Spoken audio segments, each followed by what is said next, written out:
nabo kufanele kutambe nemugaba kutambe yino nyiri kuri maso cyasana kutuka mwana wo ikiro kise obudde bunatero kukyala kale twamule ko ebikisiza bamale okulwanyisa emisana mwenye babo bakabakobomukulu bunatero kutuuka abooluganda bagamba ebyawandika kutuulya bitu byali talimu kukkiriza n'okwata ebintu byaffe ebingi era okukkiriza n'okubiikako mu maaso ga Katonda ayita byonna tafa obukulu Yesu yatulina n'omutima obutereevu ogwegondebwa okubonerera okudda kyokka tusonyiwa olw'obulungi bwe n'ekisa kyekitagibwa era newankubadde nga kitugwalira ennaku zonna okwatana ebintu byaffe mu maaso ga Katonda naye okusikiriza ekitibwa byatuganda nga tukuŋŋaanye nga tutabaganywamu twebazenga ebirungi ebikulu bigula mu ngalo ze tumutendereze nga gakwasaanira ennyo buulire ebintu tufuba ennyo era tusabe nga bitwagala ne twetaaga eby'omwoyo era n'ebyomubiri kyemba abakulira nga mbeerera mwenna abali wano okujjaabunaanya n'omutima omulongoofu n'eddoboozi erikkakkamu awo yetuna ekisa eky'omukulu nga twasula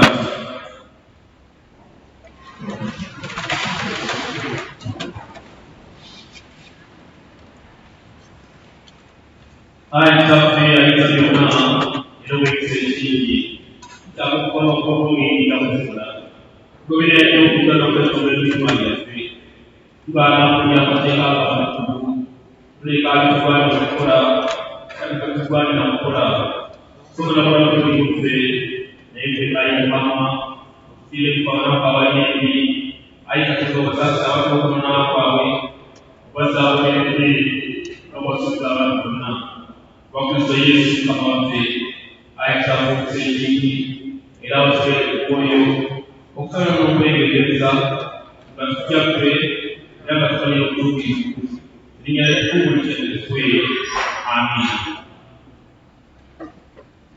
Katonda ayita byonna kitawalibwante Yesu Kristo yagagala alina ennyo okufaawo okukunaku kw'obulamu era yatwala ekyaweereza okukulira n'okukkiriza abantu nga baboneredde okusonyiyibwa n'okubaka ebyabwe ye asonyiwa era abakadde ebyabwe era amanywa era abakkiriza n'ayenyeeku mwegayirire okukola omwagazwa n'omwoyo omukulu ebigambo by'okukola kaakano abisiibe era n'ebikunaakona nga munakugaze tuli maaso bibeere birongoofu era ebitukuvu oluvannyuma tulyoke tukkiriza byekakoma wa Yesu Kristo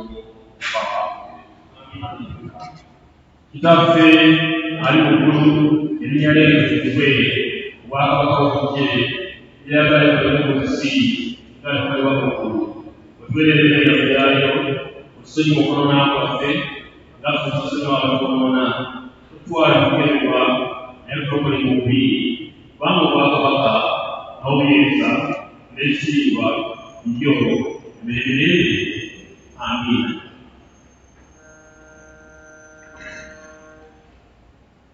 Mukama otwasabye emimwa gyange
temumanyi abantu bange tebalokoosa bw'okuba eggwanga lirina ebibi abantu abasoobereddwa n'obutali butuukirivu ezzadde eryabakolera ebibi abaana aboonoona balese Mukama banyoomye obutukuvu bwa Isirayiri basenguse basinza ekibagaza ki okukubibwa nate n'okweyongera nemweyongere okujeema omutwe gwonna gubadde n'omutima gwo gwonna okuva mu nda w'ekigere okutuuka ku mutwe temuliimu wabula ebirungu n'okusinga n'amagulu tebiwunyizibwenga so tebibwenga so tebiteekerezamu mafuta ensi yammwe ebibuga byammwe byokeddwa ensi yammwe ab'amawanga bagirira mu maaso gammwe era ensi kubanga ab'amawanga bagisudde era omuwala wa Sayuuni asigadde n'egirisa eri mu lusuku lw'emizabbiibu egimuumishwamu ekiri mu nnimiro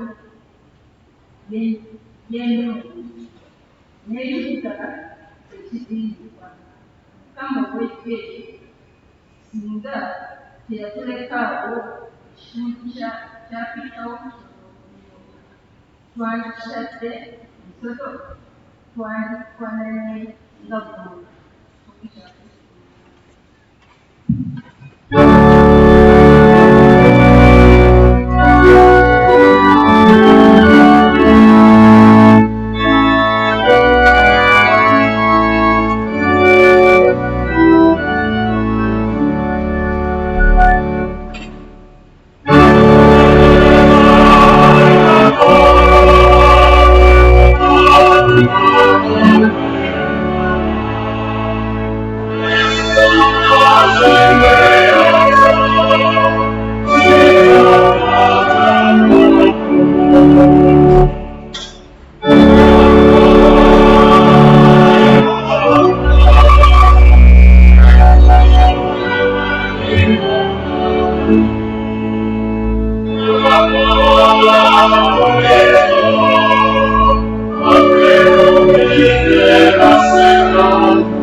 Saya ebyakolebwa Tesaliya emitala Yoludaani Yokaana gye bakirizanga ekitundu ekyokubiri Yokaana.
Nzikiriza Katonda kitafaayiza byonna omutonzi w'eggulu n'ensi naye Kristo omwana w'omuyinga Mukama waffe yazaalibwa okukolagana n'omusajja era okutuula Omwoyo Omutukuvu n'amunyamuza okubeera yakatyo Piraato n'akomerwa ku musaalaba n'afa n'aziikibwa n'aggibwa mu bafu ku lunaku lwokusatu n'azuukira mu bafu n'agenda mu ggulu atudde mu mukono ogwa ddyo ogwa Katonda kitafaayiza byonna naye aliwala okukomawo okusaba mu musango gw'abaana abafu zikiriza Omwoyo Omutukuvu ne kati okubeera abatonera bonna n'okusanyuka kw'abatukuvu n'okusanyuka ebibi n'okuzuukira kw'abafu n'obulamu obutaggwaawo. Amiina.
Okisera kino tutuula twaya eyite omusana ogweyali waguuza ennyo jangu.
Kansali Bodi ya Sumeria.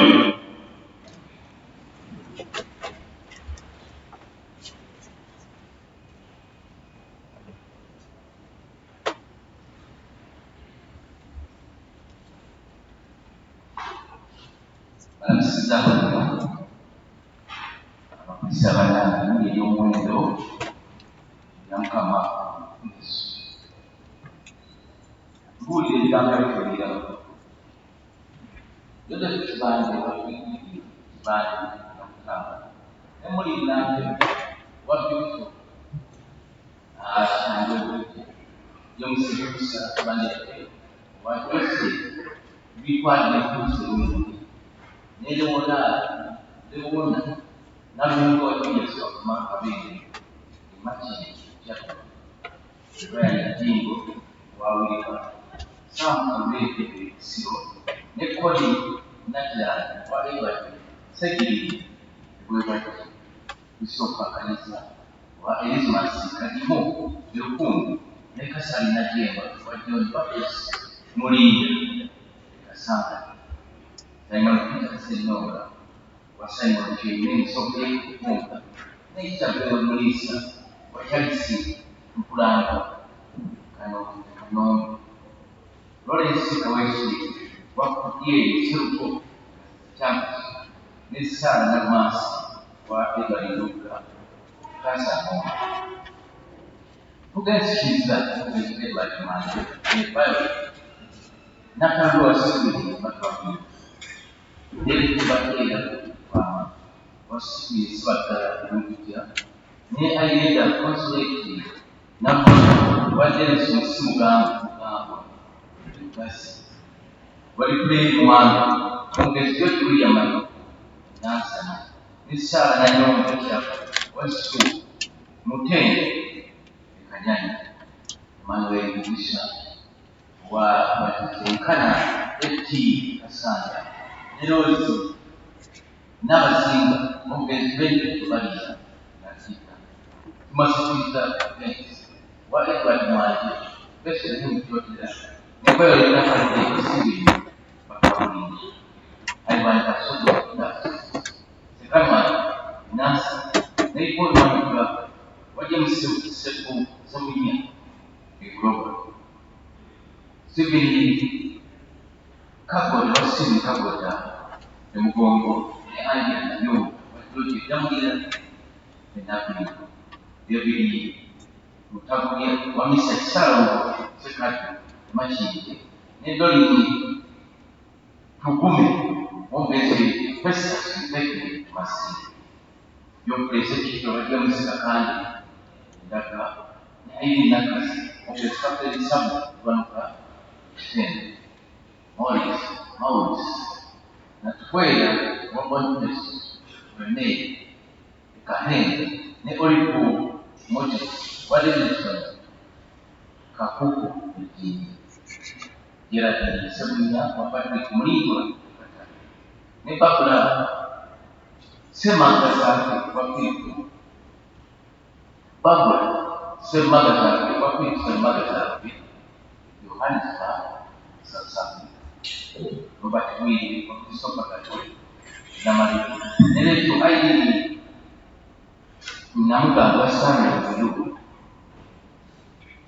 wasana na mbilo katanta bangumbuli okisa ne bana dona ni umuza wa Kristo tunkamanyire ekisani kinyo nesala nasazi waye kuyasi kasumba ikigonzi Kristo kasi waye kasi masuri nekasa ndani wa maika kenda tukuja chako Emmanuel ni sita wale Wilson batere kumia na kaseke nese na wewe weebakayize emikono gyaffe buli asimbugwe wakyalisa Mugembe Nkuli Nang'anda ne Fiona Namutebi Obulezi Francis Mutebi Kawanda Robert Fred Ssebantu Wakajjanyi Baseuka Ewalubira ne Rita Nakiri Obulezi Theodore Dickson Wamala Wahembwe Sserwanga mu USA ne Gloria Mutima Wamatiya Lubanga Gerard Gomba wa Eddie Nakalaga September Kawajja ne Sandra Nakawulire wa Bester Kawoya the second Stephen Kimo Henry Kiyowa Egazi Netabesi Nagadi wa Beka Semwana Bedi Mujuka wa Belgium Sasiru Kebanda Shabsha Ebrisia Toknen wa Banaka Direka Yeneka Moses Katumba Wajisiri Moda Irwani Neridiana Kibanda Watesa Kasa Namudu Yulani Dixon Kibuke wa Moses Wasa Ikakoro Nisana Walidani Bombe Mken Sedan Bombe Semto Korenesi Ronald Sodu Akwa Chobe Kayanja kusiba mkono ndio inamu wamayi kubale seremba ekisoko bali bamude ko mubano hapa tasozo Moses kwa diruguli nena kukoza tedi watali sababu kosa tali sababu kosa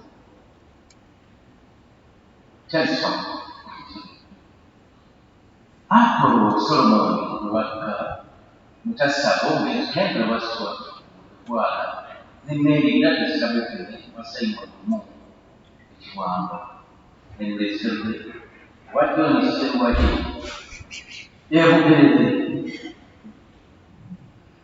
na wanda ni nepisi na mbele kwa tendo buku karaji chasa haipa ntibale kibadilisa kazote ne planeta na kwa sokweli chipoto kimani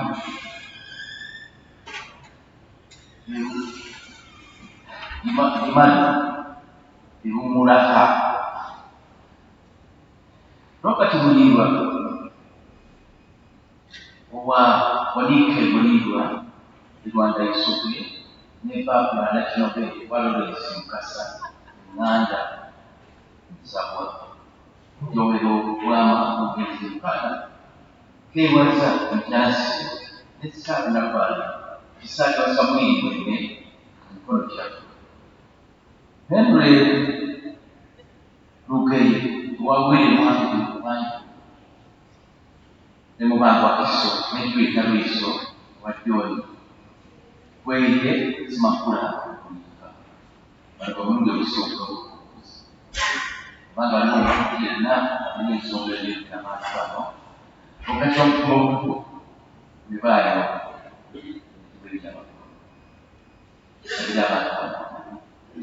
kama msafiri na kwa na wakati kanisa wale kwa kama sawa Mwisho mkweli wa kutoa kwa leo. Kana barabara kana kusaidia moja wa hizi sana na huu mwingine mkweli wa kama basi kwa Yesu Kristo kama Biblia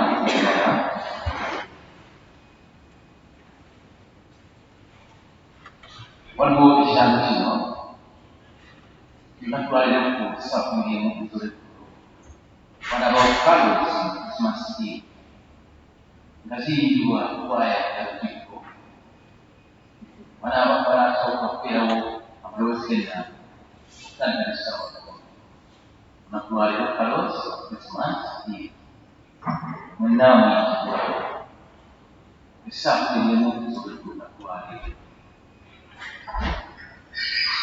Kati nakuna kwebaza kwa makanga makumbi bombi oyo bombi ali bakebezi wano bagenda okwebaza kyano tutamukwebaza mukama katonda olw'enyubazizo amaanyi nyumba ya Galileya ebadibombi nyumba ya James Kamuku omukwe nyumba ya Abraham Kwama ne Sam Kombi wamu President bagenda okwebaza ndamwali abakebezi banaleetekera bakombi baki ate n'okwebaza abanakkaawo baga mukombi omukebezi wano kanisa kakati kokwatiza kulaktokweza birimumba sawasawa bbiri babiri kitundu abanabatiza eri nga batuuse wano banaka bava mu pulesa batuuse nebatokuwali batuyamba okupima obwereere kulaba butiiridde abanjagadde bandolesekulu okuwulira kujiiza basitatusirai waliwo flas waliwakwezi waliwo Nanti bano bayinza ba gospel music, gospel era ekisendo kwaya kuva mu kanisa ekiwunya bagenda kubala ekikulu okusingidde awo ku kisaawe ky'emuliro siriya school kyokuyingira sikisa omutwalo guno ali n'abato sikisa omutwalo guno naye ng'ate abato mubalina n'ebizanyo byabwe babusinkakaso n'ebirala ate byayita omutwalo Kira kugulawo sawa nnyo kumakya bali banabundi abayinzi bali mukyala wadigivenkwaya kwaya sasi n'abalala kakati ensimbi gabasakumanyi sabjekti yayita ate ezakumanyikaba mukwiki omupaka abakristaayo abasawo bakubaekamu mwentwala n'omutwalo mukaaga sawa bbiri dakikana mutandatu bula mwentwala bbiri mwebiri mwekumisatu musanvu sawa nyokati bisatu mwentwala bbiri namwebiri musanvu mu bibiri waliwo banafu abeebaza olw'emyaka bimwetano mufumbo zakumanyikibali mukamukaaga mukasanvu mu bwenda waliwo okubatiza nakabiri kumi na musanvu nabikulu wavamu emikola ttaano mwebiri n'okwibiri Nalongo pulezidenti wa Massachusetts wamu n'essaalongo babingi beebaza Katonda emyaka bibiri etaano twebaza okwavamu kati kusatu kwetwalo kinaana mwenda mu etaano mu bibiri twalinamu okufiirwa wano abiri mu bbiri zakuŋŋaanyiza gali emitwalo kinaana mwenda mu esatu musanvu ekisigala mu kanisa emitwalo abiri n'okumi musanvu abayimbi abasawo nga Dr. Carlos Kantanta n'avaamu mukwebaza okuvaamu empalo kumi na munaana mu bisatu okusaba kwamulungooli kubeerawo okubalaza kuva olukaaga zakuŋŋaanyizibwa ziri empalo kyenda mu ena kakati zimbaga zaatandika kumi na mwenda abiri mu bbiri n'olwomukaaga n'olwomubiri n'olwomukaaga embaga zonna zavuddemu omukadde munaana mu empalo kyenda mu musanvu musatu okugattamu obukadde bwonna buli obukadde abiri mu buna mw'emitwalo kyenda mu kasanvu mu bitaano twebaza nnyo kusaba nakukwayo n'okumalira bwanyumba Katonda tulabanga ebirungiakiva twabeebaza ekiseera kyonna mbaagaliza Krismasi ennungi n'omwaka omupya ogw'essanyu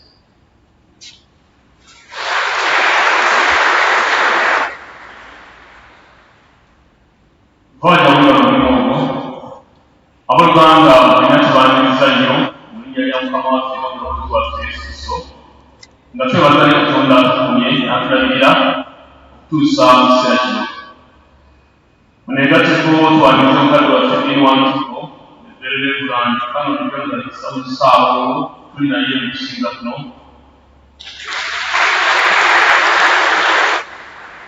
Ate era omubeezi w'omusumba w'olukiiko Reverend Joseph Mu yagenda okutuusa ekigambo kya Katonda. era n'obwikutendekero by'abaami ebikongo mukyala n'ekyalo nambolanyi abaliyingi ne bannatu bonna abatuyambako mu byuma by'ebyoleza amaloboozi mukama waffe yeebazibwa okuweereza okwo era muliemu okusinga kuno amaka g'omwami n'omukyala ngiri ya paki sembajjo bajja kwebaza Katonda olw'abaana okumala emisomo ng'abaana bali Dr. Angela Nakato Nakiganda n'Ingirinya Waswa Jane Patrick. Era kino kijja kukolebwa abakebezi banaabanga baleta ebirabo oluvannyuma nammwe abagenda okwebaza mujja kugiramu n'abakebezi okwebaza kuno kugende mu maaso.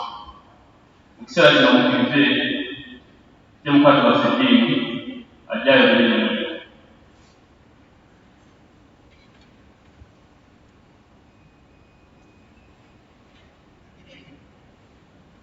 Mukama waffe yeebazibwe asibaokuya Mukama waffe yeebazibwe twebaza Katonda olw'olugendo lw'akambuza n'ebyabayisaamu nabyakuyisaamu era nanjagala okwongereza kuyavuka sokamira okusaasira abatuuse mu biro bino nga abamu mutekerejana n'abalala mukiritu abagalwa bamwe ddala ate era twagala okubalisaamu binaafunye ebirungi era abawulira okujaganya n'okutereeza Katonda olw'ekisaakye ekingi tubeebaza olw'obyonna byemukola olw'okulaba nga mulimu n'okuweereza Katonda lutikko kutambula bulungi twebaza mwennaawaayo twebaza ekitonde ekikolebwa ate era twebaza ntungaabo abawaebirabi era abatonda ebirabi eby'enjawulo naddala olw'amazaalibwa aga Mukama waffe okuyingira okutuuka twagala okwebaza byonna era twongera okubasabira nammwe Mukama Katonda abatuuse bulungi twongera okwaniriza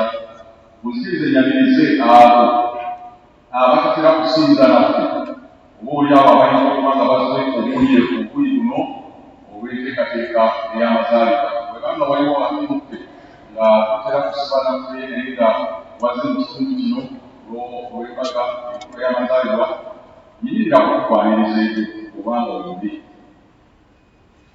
tusanyuse nibanaku okubalaba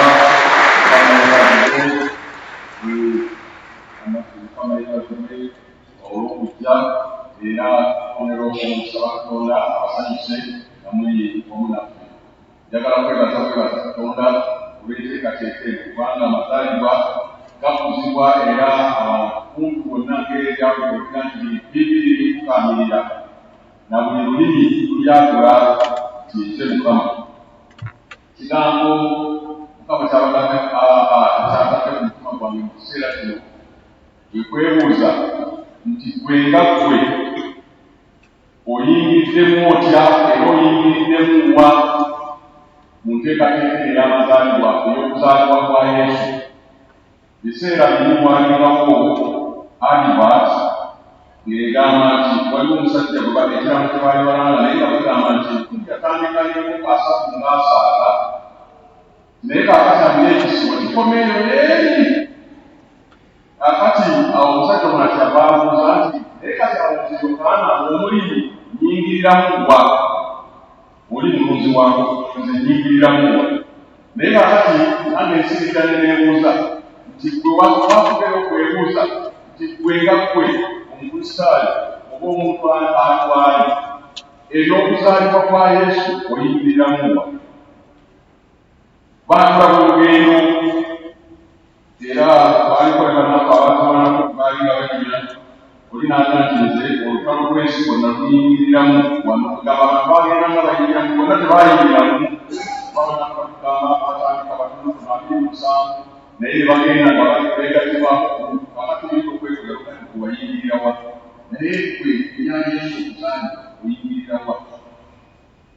Tulaba abalamuzi abasajja abaali ku ttale abalamuzi ebyo bye bayingirira kuko baali ku ttale bayingira mu by'okuzaalibwa kwa Yesu abamalayika abalabikidde.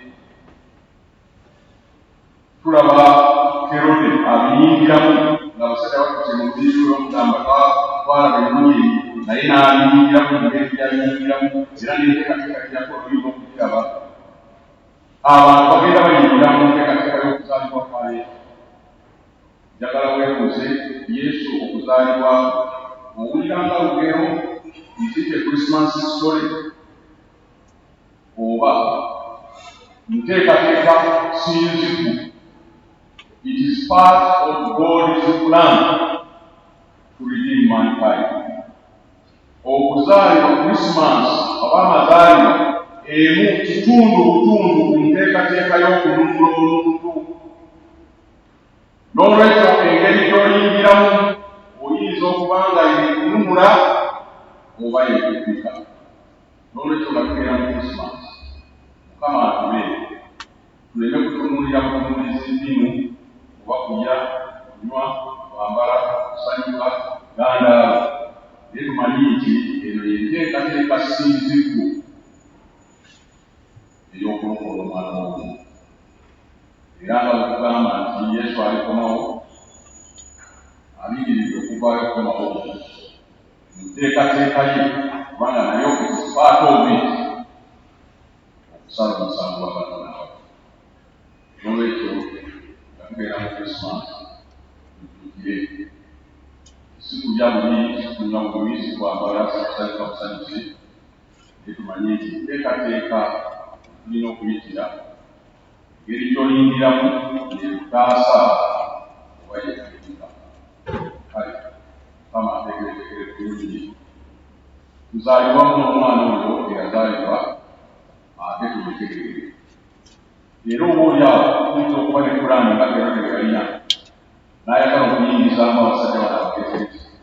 Naawe oyinza okuba nga waliwo omuntu ali mu pulaani emu nteekateeka eno yemu ng'ayagala kuyingizaamu. Naye tegeera engeri gy'oyingiramu.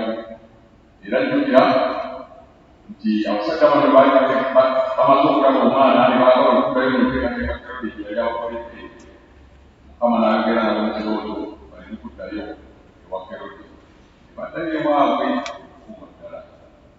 Oyinza okuba nga naawe olina enteekateeka gy'obatunde naye wuliriza nnyo eddoboozi. Si bangi abategeera nti Katonda ayogere nabo. Katonda ayinza okwogera naawe olwaleero nga bwe yayogera ne Yusufu ng'ate kateeka okulekayo omukazi Maliyamu olw'okuba yali olw'omulimu. Naye bw'aba nga Katonda ayogedde naawe n'okuwulira kijja kuba kyazza. Waliwo abantu aba Katonda baabikudda nga bwe tulaba Nnabbi Samwiri bwe yali ejjaale n'amugaa nti ompise abasinga kuyita sajja watu n'addayo naye bakaba yakalwawo Katonda n'amuyita n'atategeera n'addayo waake n'amuga abasinga kuyita. Naye omusajja ng'omuntu wa Katonda n'ategeera nti omwana ono ayinza okuba nga aliko munene ayogera naye n'amugaa nti kati guno bw'owulira nga akuyita yogera bwogezi nti yogera omuntu waawe. Naawe olina okuba ng'okyalowooza nti baawulira abawulize n'abalaba nga bwe bayitibwa. N'olwaleero nga tugenda mu mazaalibwa ng'ayinza okujja gy'oli n'ayogera naawe. Naye bw'aba ayogedde saba gwe naawe naawe kuseko owulire Katonda ky'agamba era okole nga bw'alagira. Njagala okwagaliza namugaati wano bungi era njagala okwagaliza munnange agenda ekigambo kya Katonda kisanzika. Mukama amukeko ate naffe akulamu tukatube kugira omuntu kyaganja kanisa.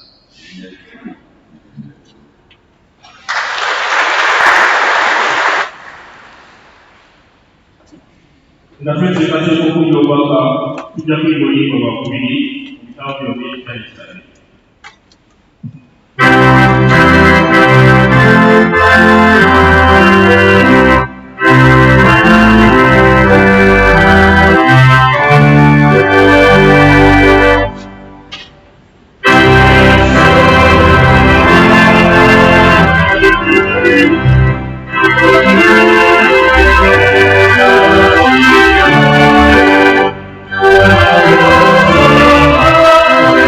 Yeah.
Injiri ya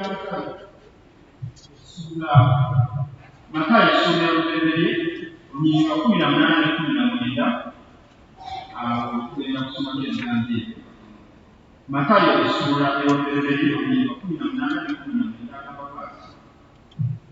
n'okuzaalibwa kwa Yesu Kristo kwali bwe kuti.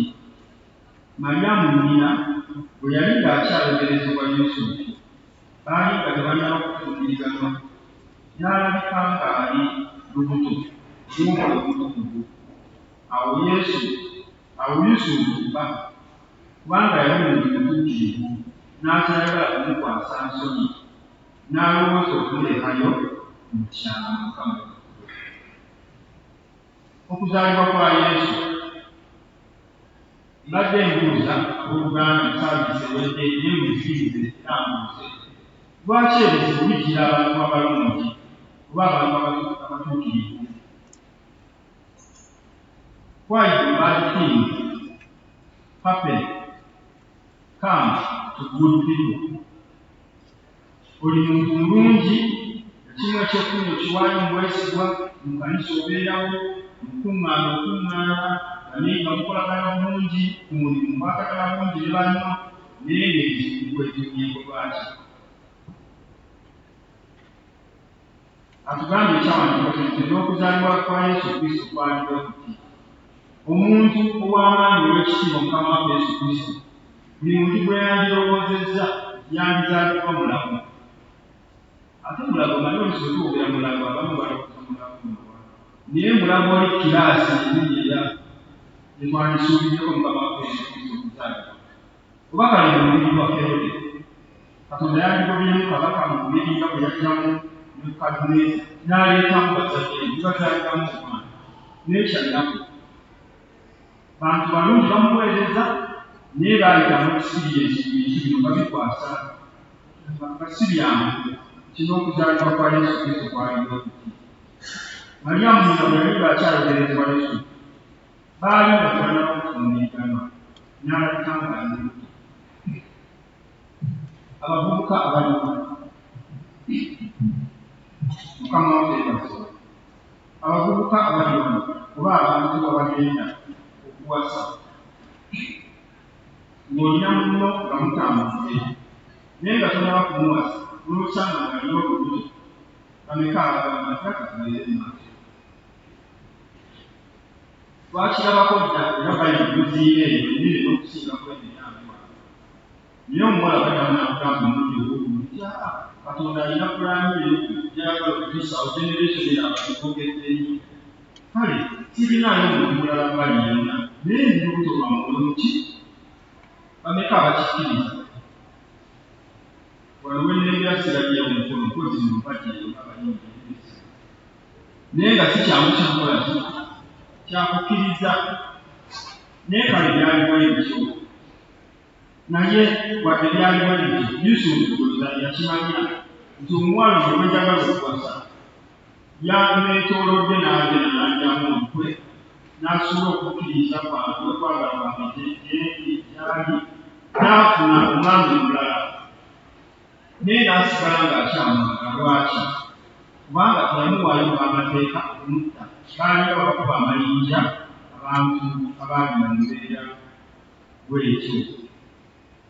Olw'ekumi agambye awo Yusufu kubanga yali muntu mutuukirivu, Bayibuli ezigamba kubanga yali muntu mulungi, n'atayagala kumukwasa nsonyi.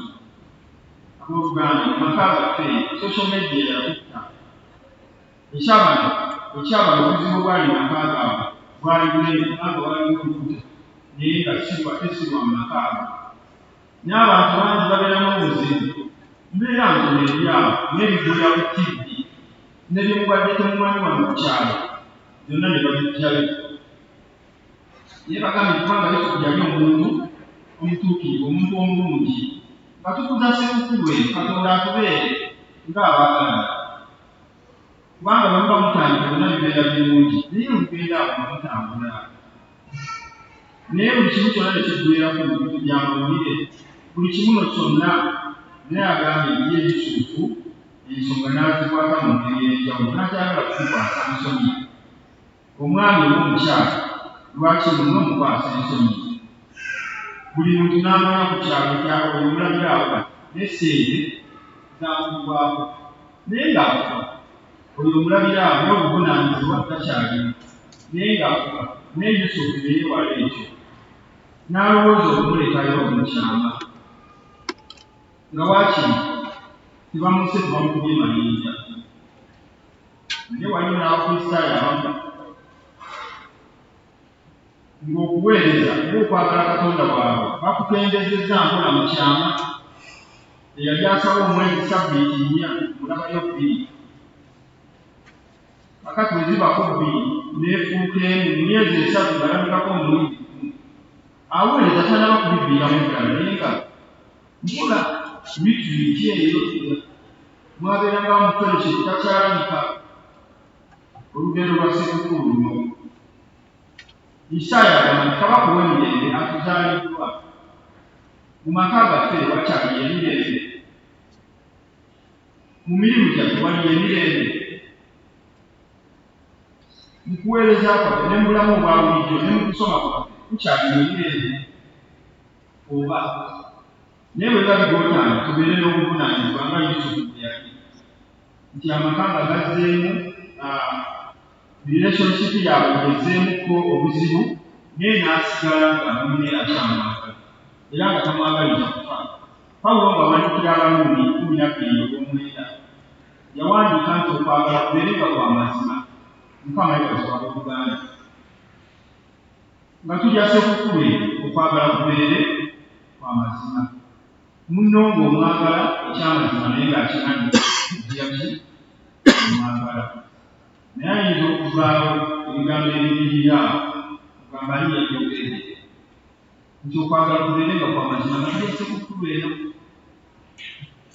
nga tulaba Yusufu ono oluusi ngenda n'ebikwatibwa ensaalwa oba n'okutawulira bulungi nti abantu bangi boogera nnyo ku Maliyamu naye ku ludda lw'omukyalo w'amaanyi wabeerawo omwami w'amaanyi naddala nga bali mu maka abantu boogera nnyo ku Maliyamu boogera kubannaffe eri ab'omunaali Maliyamu nnyina Yesu Maliyamu naye bw'otunuulira obuvunaanyizibwa bwonna bwe yatwala n'okuzaala omulokozi kubanga Yusufu yayimirira wamu naye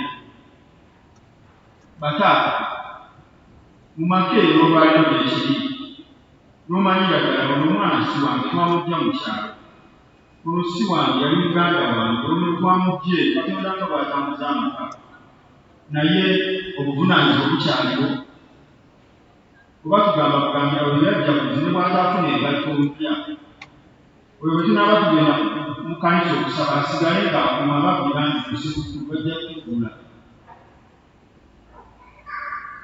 ni ndowooza nnyo Yusufu era Katonda bw'alitubeera nga tukisinkanye waliwo abantu b'enjala okubuuza ebintu nga Yusufu ono wakikola otyo wali olowooza otya n'alekerera n'emirimu gye gyonna kubanga aluusa omwana mukwe bw'amanyi esi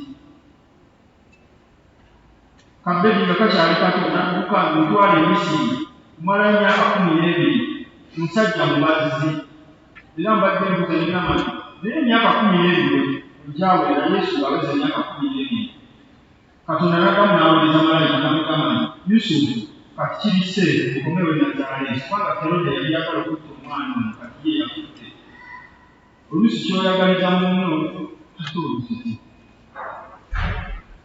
kubanga Kerode yakutte emyaka 12 ne balyoka bakomawo kuba akayumba kaabwe kaali kafaanana katiiti naabo akayumba ne kale naye emirimu gye omuntu yandibadde ng'atakwatako nnyo naye kubanga okwagala kwa mazima n'owaayo byonna n'emirimu era mbadde mbuuza bwe yagenda ku bajjiri okuggulawo myaka 12 oba lyali okufaanana kulyamu bano ababbi ababbanga bagendera mu nnaku mukulu okumawo ennyumba baagikutte ekituli bakitwala naye ate olwo myaka 12 ndowooza n'embaawo ze yalekamu n'obuweeza bwe yalekamuze yasambukamukulu n'emisuma eyo gyonna kubanga gusokoleka omwana Yesu Mukama yeebazibwe naye naawe waliwo ekintu ky'oyinza okukola ddala n'owaayo omugambo gw'ekkanisa yange lwabaweereza bange lwabayimbi bange babadde wano ku sabbiiti yange batutegeeza ebya yunifomu nti bwe tufuna obukadde 5 tusobola otukolera empya ya yunifomba naye bw'ojjukira ekisa kya Katonda na byonna byatukoledde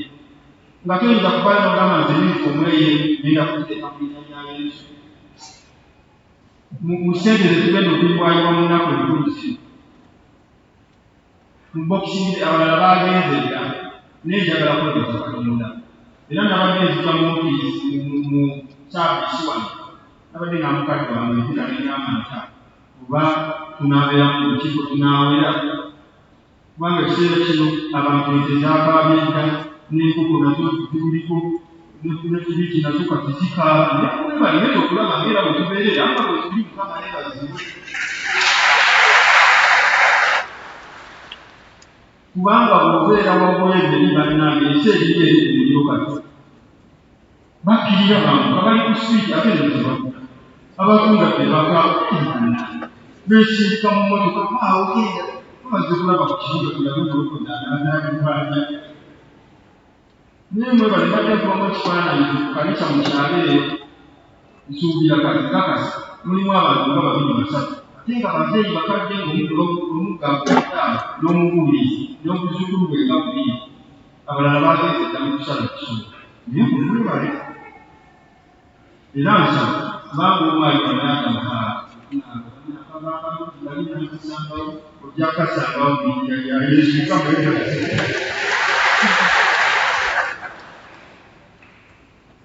mu nsi muno mulimu ebisoomooza nga bingi naye ebisoomooza ne bankubadde nga bize pulaani ya Katonda tegaana okutuukirira. Abaluumi 8:28 agamba nti ebintu byonna Katonda abikola olw'obulungi bw'abamumangaala era abamukkiriza Mukama yabasibe. Ebintu byonna Katonda abikola olw'obulungi bw'abamukola ki abamumangaala.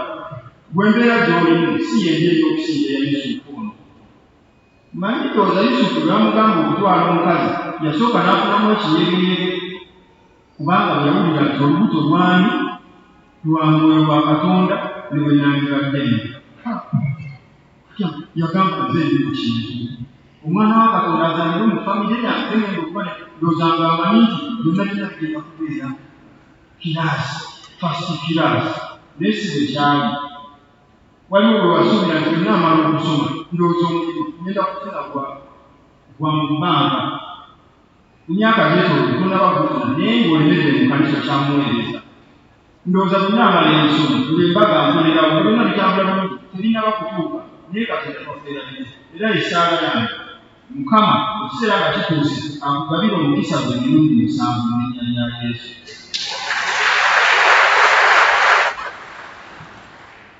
Nkubamu akafaananyi era Yusufu wali ki nga talina kubuuza nga tutuuse naye Yusufu wali ki asika omukazi akimanyi omwana si wange agenze ye yazisa akaloboyi naye owakuba gye balaga nnaku nga 3 nnaku bagenda basula ebekiro basuze nebiri basuze kati kiri ekisembayo mu budde obubi nenkuba emakuba ababbi ekiro bangi naye ng'alemere kubanga alina okwagala okutuuka. Naye ndowooza yalinamu embeera eringi olw'okuba mwana wa Katonda alina ajja kuba nseeyagenda muki. Nabadde mbuuza abantu nti oli bw'aba omuvubuka ng'afunye omwana mukyala wa mukulu muwala wa pulezidenti w'eggwanga eryo asooka agamba emyandiikire Katonda n'agizzaako obwawe naye mbaga egenda okutuuka omukulu n'amugamba waddeyo akakadde kamu n'ekiteekanya ate nanga naye n'ebitiko ne temugendayo mbaga mugende mutukolere kyalo ki kyalo ki ekiriwa eyo mwokedde eyo kubanga wajja avaayo wanajaga era gwogundewa naye omuntu tayinza kutegeera omuvubuka ayinza n'okwekuba ku lunaku luseba n'agamba nti omukulu ono buli kimu akirira naye nandekerera wesiba okumwetaagira nsuubira nga Yusufu yalinamu bamaanyi byagamba naye Katonda ono olugendo lugatambulira ono lwali lwisika ennyo n'agamba naye sibitegeera omwana nima buli lubyamu naye sibitegeera lwaki yandikuwadde embalaazi naye tuli kalogozi laba tutuuseeyo eri naye nga n'aba okusula tetulabawo mu kiraalo omwana wa Katonda yalituufu naye ebintu bya Katonda abikola process ayi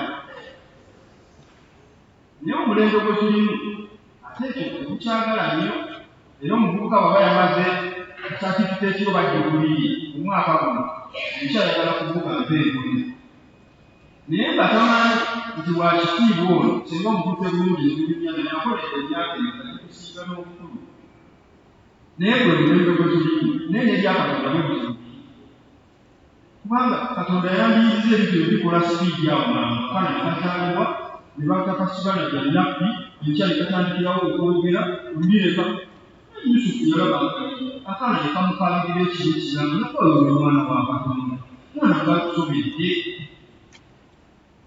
omwana Katonda benanga bisamu prosesi kaali naye olwaleero n'abantu abaali abalaba abanaku abawedde ebimu abalinga musimanyi okutoba musimanyi leero buli bibi ibunama era buli bagamba Yesu kabaka wabaki omukristaayo wonye ng'osigadde weesiga Katonda nga Yusufu ne Maliyamu bwekaali oyinza okuba ku mulimu gwo nga bibadde tebitambudde bulungi mu makaago nga muli mu kusibwa gw'oluyinza naye nkusabidde Yusufu yagamba baganda nti kimwanjagalidde ekibi naye Katonda ye n'anjagalira ki n'akigyamu ekirungi ku mulimu eyo gy'oli oli mwesiga osigadde mu kanisa obuweereza ku mulimu nga balingesa mu famire yo nga tebitambudde bulungi kagabeere maka naye mu nkomerero nga Katonda bwe yakolayo n'amusasulamu ebirungi mu nkomerero naawe agenda kusasula mu linnya lya Yesu nga bye weetaaga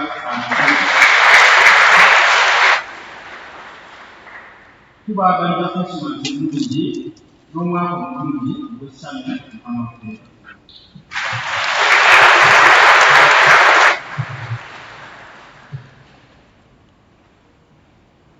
Tusabe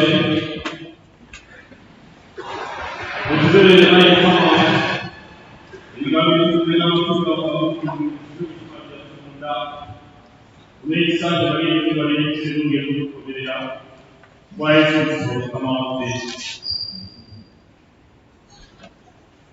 Tugenda okuyimba nyimba nga twetesako okukwayiramu era ntera okubasiriza abattu okwebaza abakebezi nga baleekeramu ku mmeeza olunaku lujja kujja era ne bonna abawulira nga tugwanira okwebaza olwaleero kubeegatteko tubaza Mukama.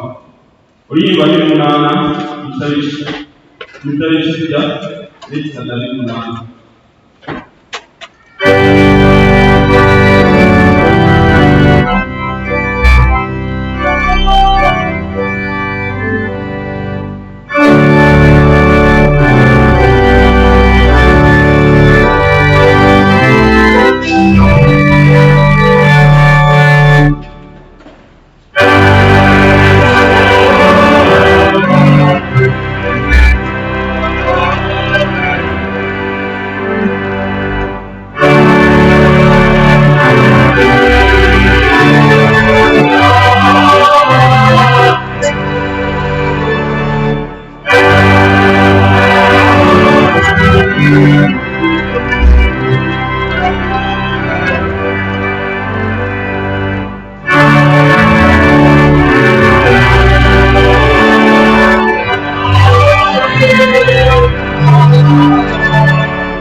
kwebaza era nekinozaala bakikuwaki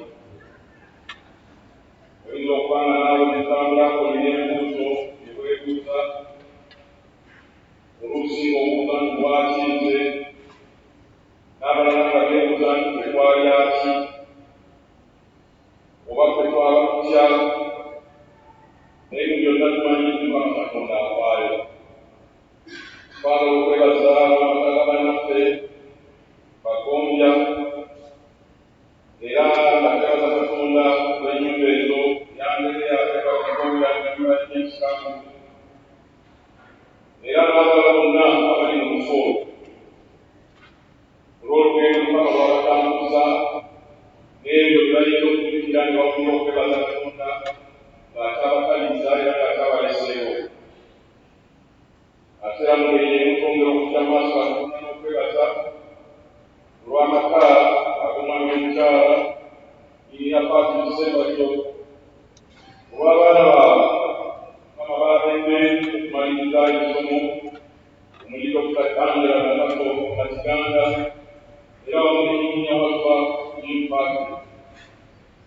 Tumanyi Mukama y'ensibuko ey'amagezi era tukkiriza okuyigirizibwa nti kya Mukama amagezi ngasookera.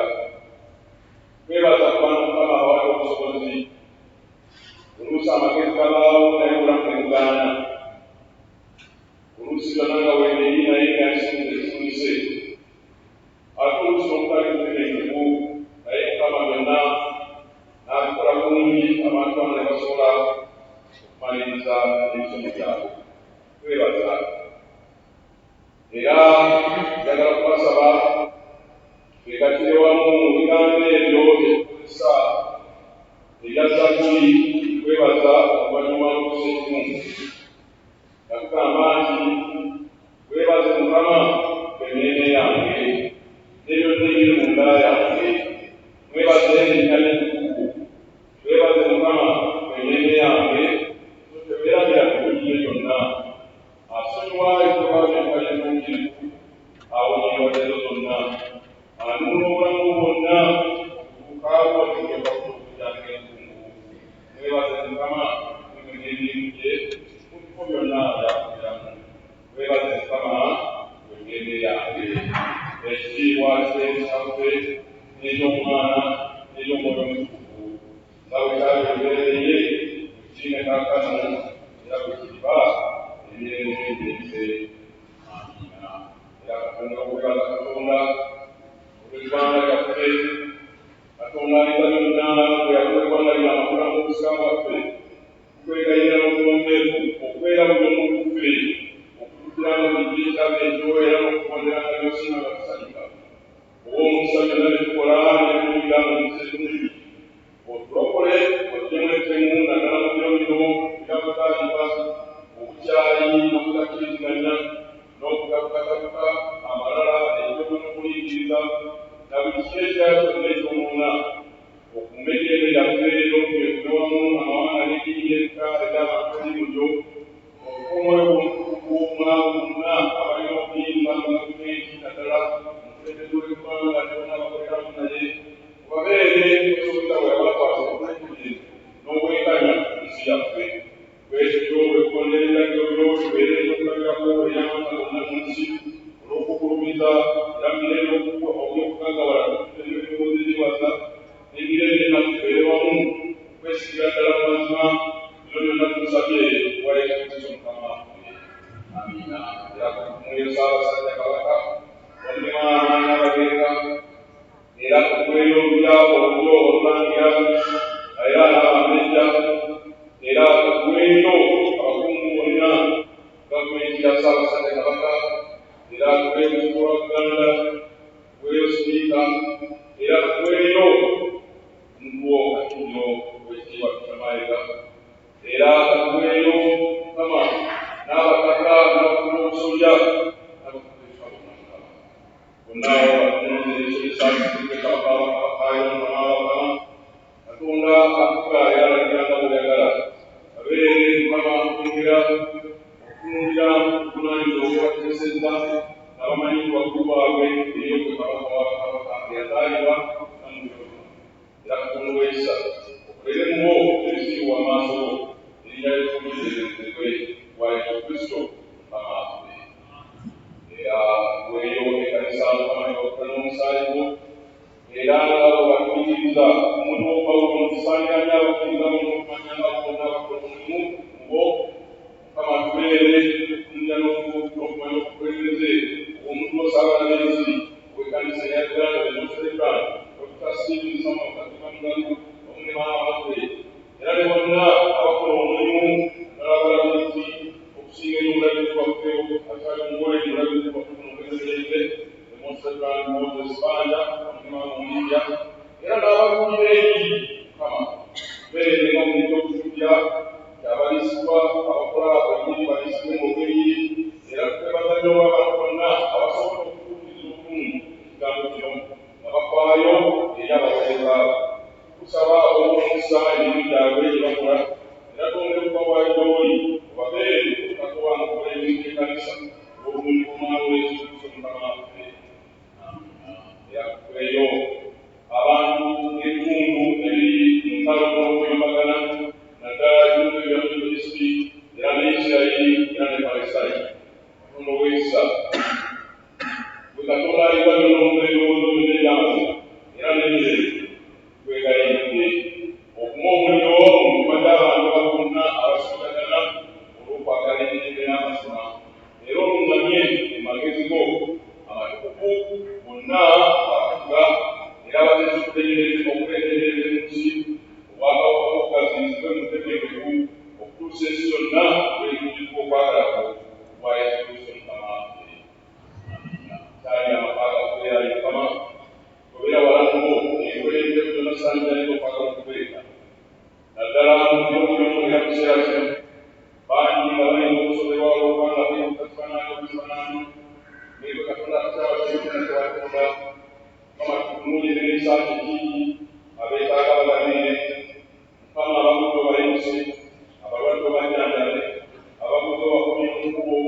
Era ffenna awamu ng'abaana b'okuŋŋaanya tuteeyimusa n'okuzuukuka kwabwe mu bulamu n'okutwala bulyokosa tusobungi tubeere ffenna okuziranga gy'olinze eyese tubeeranga. Era emirembe Katonda ekitolukekera kwonna kikuba emitima gy'akulamagezi gaffe erikuba mu kumanya n'okwagala Katonda n'Omwana we Yesu Kristo. Era omukisa gwa Katonda ayinza byonna kitakuuma n'omululu tubeere kumwe. Era bayise mu lunaku luno okutuusa ku mazaalibwa tuyise mazaalibwa era tumaze ku mwaka guyinza omwaka omupya eka okuva kubeera ebiriro n'emirembe. Mukama abeere nammwe.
Thank